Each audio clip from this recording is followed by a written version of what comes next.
Survey researcher myself, I love when surveys can help gather information and perspectives of people in the space. So your various stakeholders, your teachers who are in the different spaces, as you as a leader are trying to co-create and lead sustained change.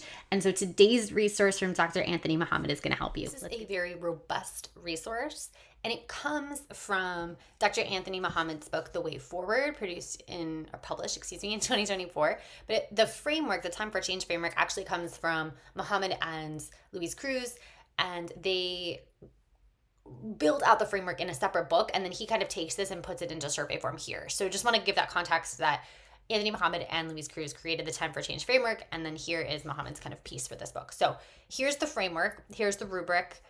Characteristic 1, talking about collaboratively working together, looking at things you could review, and looking at the rubric here, having 4 levels of kind of proficiency.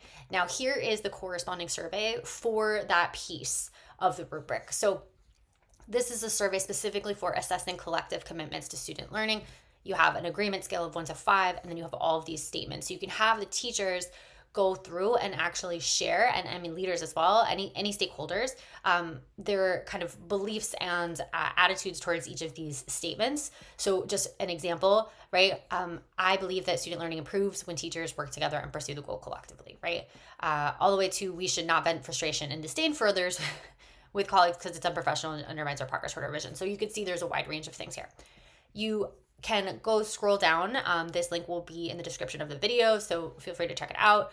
This is a free reproducible from the book, so publicly available. In characteristic 2, we're talking about the structure of the school, and so there are structural pieces to look at as well as the rubric, and then you have the survey for assessing collaborative teams. Again, same format, different statements. Things like my team has enough time to collaborate. Characteristic 3, thinking about a guaranteed and viable curriculum, items for review, and then the survey. So, for example, we believe identifying essential learning outcomes is important to improving student learning. Characteristic 4, developing those common formative assessments as a team, and of course, gathering evidence. So again, things to review, rubric, and now we have our survey for assessing common formative assessments. For example, common formative assessments, I'm going to turn that into a new word, are never used to evaluate a teacher or describe a teacher's quality. Our staff understand the difference between formative and summative. Characteristic 5, this is the system of interventions and extensions. So we think of the MTSS kind of pyramid or diamond, preferably a diamond, right, where there's extension and support. So again, things to review up there in the rubric, but then the survey itself is thinking about beliefs again, as well as what we are provided with structurally. These are priorities at our school, extension and personalized learning.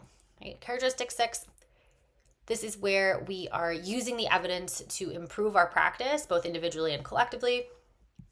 And again, perceptions of a results orientation is what they frame this as. So for example, we view objective evidence as valid and reliable. Okay. So these are each of your surveys that correspond to a very specific part of the framework. There's strong alignment to that PLC at Work framework. Big piece there of that. And the Time for Change framework is very much like kind of a leadership view of all of those pieces. So it's great that the rubric is in this resource. And then I just really love the multiple perspectives and measurement of the survey that corresponds to this very tangible thing, PLCs at Work, as well as kind of the leadership concept of co-constructing and shared leadership. So for more on that, I'm also going to link in the description below my leadership playlist, which has a bunch of resources, podcasts, YouTube videos, and worksheets for you, activities for you to do, and assess your ability to perform shared leadership and truly share that leadership with all your stakeholders.